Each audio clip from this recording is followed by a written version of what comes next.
السلام علیکم. آپ ملاحظہ فرما رہے ہیں صدائے محرومین چینل اور میں ہوں طالب نقوی ایڈوکیٹ.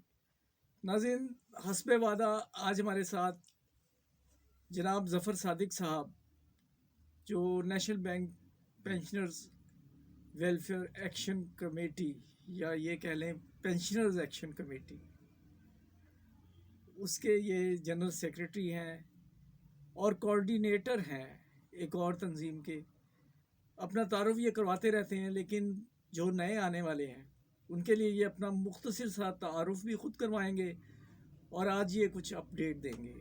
ہم انہیں اکثر اپنے چینل پر بلاتے رہتے ہیں اور ہم نیشنل بینک کا جو ایک ایشو ہے پینشنرز کا اور امپلائیز کا، اس پر بات کرتے رہتے ہیں. اوور ٹو جناب ظفر صادق صاحب. بسم اللہ الرحمن الرحیم. السلام علیکم جناب طالب نقوی صاحب.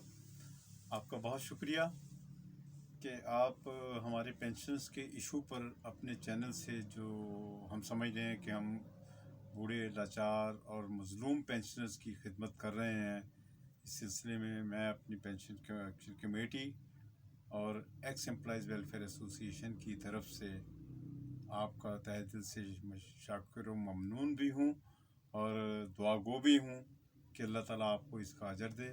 اور اپنے دوستوں سے اور اپنے ساتھیوں سے میں درخواست کرتا ہوں کہ اس چینل کو آپ سبسکرائب ضرور کریں، کیونکہ یہ وہ واحد چینل ہے جو ہمیں ہماری آواز کو آگے بڑھانے میں ہماری بہت مدد کر رہے ہیں. یہ طالب نقوی صاحب. Thank you very much. تو بات کو بڑھاتے ہوئے سب سے پہلے میں چاہ رہا تھا کہ آج 2 ایشو پر بات کروں گا اور جلدی کروں تاکہ ان کو اور بھی پروگرام ابھی انہوں نے طالب صاحب نے کرنے ہیں.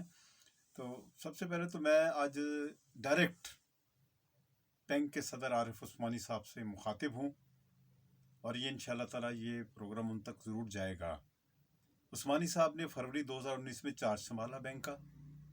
بینک کی صدارت کا چارج سنبھالتے ہی، چارج لینے کا مطلب یہ ہوتا ہے کہ آپ نے گزشتہ کی تمام تر کارروائیوں کو بینک کے اندر، ادارے کے اندر جو کچھ بھی ہوا ہے، آپ اس کے ذمہ دار بن گئے ہیں.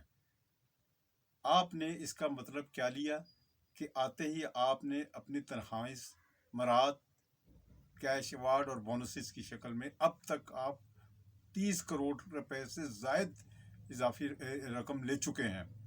مگر اس کے برعکس آپ نے کیا کیا؟ صدر صاحب یہ ذرا غور کیا آپ نے؟ یہ ذرا اپنے گریبان میں جھانکیں آپ کہ آپ نے اب تک 35 ماہ کے دوران کیا کیا. نہ آپ نے 35 ماہ کے دوران نیشنل بینک کی ورکنگ فورس کو کچھ مراد دی، نہ ان کی تنخواہوں میں اضافہ کیا، نہ ہی آپ نے ان کو پروموشن پالیسی کوئی دی. آپ نے تو صرف جو کام کی، میں آج شروع کر دوں، میں گنانے شروع کر دیتا ہوں کہ آپ نے جناب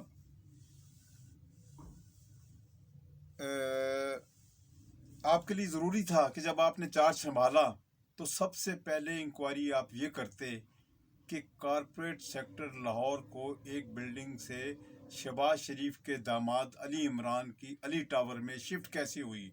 پہلی بلڈنگ کا کرایہ 19 لاکھ تھا. شہباز شریف کے داماد کی بلڈنگ میں جب اس کو شفٹ کیا گیا سابقہ دور میں تو 33 لاکھ روپیہ. اور پھر سب سے بڑی بات یہ ہے کہ 1 سال پہلے ایگریمنٹ ہوا اور 1 سال تک ہم ادھر 19 لاکھ روپیہ بھی دیتے رہے اور ادھر 33 لاکھ روپیہ بھی دیتے رہے. اور جب شفٹ ہوا تو پھر 10% یا 25% انکریز کے ساتھ پھر اس کا کرایہ بڑھایا گیا. آپ نے اس کے خلاف، آپ نے اس کے بارے میں کوئی پوچھ گچھ نہیں کی، کوئی انکوائری نہیں کی. پھر آپ نے اسکول پیٹرولیم کا جو کچھ بھی ہوا وہ پچھلے دور میں ہوا، یہ ہم مانتے ہیں.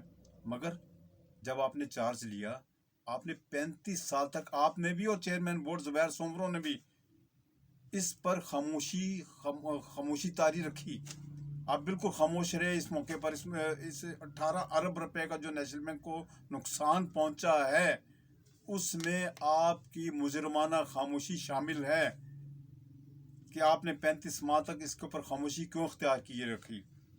پھر اب نیشنل بینک مین برانچ لاہور کا جو 7 ارب روپے کا فراڈ ہوا، اس میں بھی آپ ذمہ دار اس طرح ہیں کہ آپ نے पूरी इंक्वायरी ही वर्किंग फोर्स जो कमाऊ पूत है, जो बैंक को कमा कर दे रहे हैं, उनके खिलाफ की। और जो सईद अहमद सईद उस्मान जो था वीपी मेन ब्रांच, जिसने ये फ्रॉड किया था, जिसके ऊपर पिछले दिनों सजा भी हो गई है, उसके सहूलतकारों को आपने प्रमोशनें भी दे दी और उनकी अच्छी जगह पर पोस्टिंगें भी कर दी।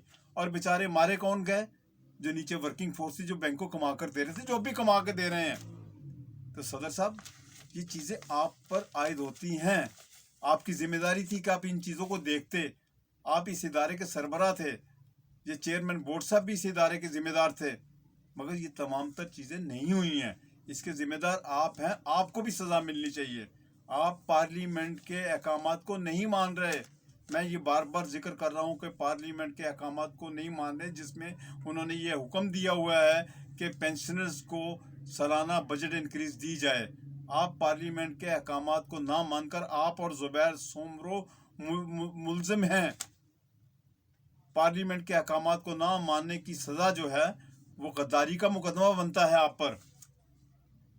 अब मैं दूसरी बात ये करना चाह रहा हूँ कि 70% पेंशन के मामले में अब गुलजार साहब तो चले गए। इसका फैसला लाहौर हाई कोर्ट के सिंगल बेंच ने किया। डबल बेंच में भी बैंक हार गया, सिंगल बेंच में भी बैंक हार गया, बिलाखिर सुप्रीम कोर्ट में चला गया। सुप्रीम कोर्ट के 3 रुकनी बेंच ने इसका फैसला सितंबर 2017 में पेंशनर्स के हक में दे दिया। अक्टूबर 2017 में बैंक रिव्यू पिटिशन में चला गया। खालिद अनवर जो साबका मिनिस्टर ऑफ लॉ भी रहे हैं शायद मुशर्रफ दौर में, उनके वालिद गिरामी जो इस पाकिस्तान के वज़ीर आज़म भी रहे हैं, बैंक ने उनको वकील कर लिया। 3-3.5 लाख रुपये उनको फ़ीस दे दी। तकरीबन 4.25 साल से ये मामला इल्तवा का शिकार है। अभी तक रिव्यू का फैसला नहीं हो रहा। 2 साल से ज़ायद का अर्सा गुजार दिया साकिब निसार साहब ने, उन्होंने फ़ाइल को हाथ तक नहीं लगाने दिया। 6 माह खोसा साहब चीफ जस्टिस रहे, उन्होंने भी गुजार दिया। ये 1.5 साल से तकरीबन इतना कि अरसा बनता है जनाब गुलजार साहब का, उन्होंने भी इसको लटकाए रखा। अब जनाब नए चीफ जस्टिस साहब आ गए हैं, उमर अत्ताब बंदियाल साहब। हम उनको मुबारकबाद तो देते हैं कि जनाब वो चीफ जस्टिस ऑफ पाकिस्तान आ गए हैं, और हमें उनसे बहुत तवक्कुआत वाबस्ता है अल्लाह के बाद। और हमें उम्मीद है कि जनाब चीफ जस्टिस साहब, आप मज़लूम पेंशनर्स की ज़रूर दादरसी करेंगे, और कम से कम कुछ नहीं तो इस केस का फैसला जल्द अज जल्द कर दें, ताकि हमें भी पता चले कि हम पेंशनर जो इतने अरसे में इतनी महंगाई के बावजूद, हम में से बेशतर लोगों की पेंशन प्रोविडेंट फंड ख़त्म होने के बाद पेंशन इंक्रीज़ होने के बजाय डिक्रीज़ हुई है।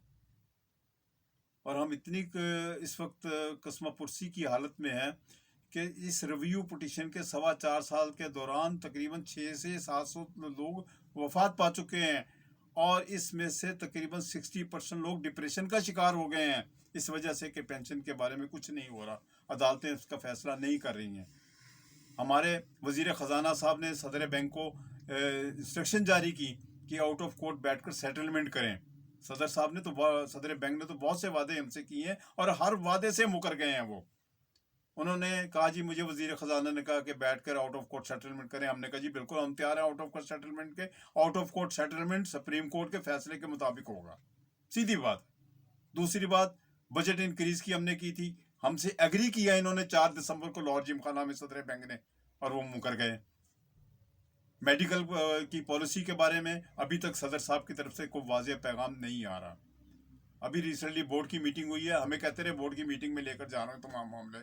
इतने झूठे हैं सदर साहब को। सदर साहब तो ना अमीन है ना सादिक है, इसलिए इनको इनके ओहदे पर बरकरार रखना ज़्यादती है। हम तो ये चाहते हैं कि इनसे तमाम तर रिकवरी की जाए, जो अब तक इन्होंने मरात ली हैं बैंक से, जितनी तनख्वाहें ली हैं, जितने कैश अवार्ड बोनसेस लिए हैं, और झूठ पे झूठ बोल रहे हैं, वादे पे वादा खिलाफियाँ कर रहे हैं।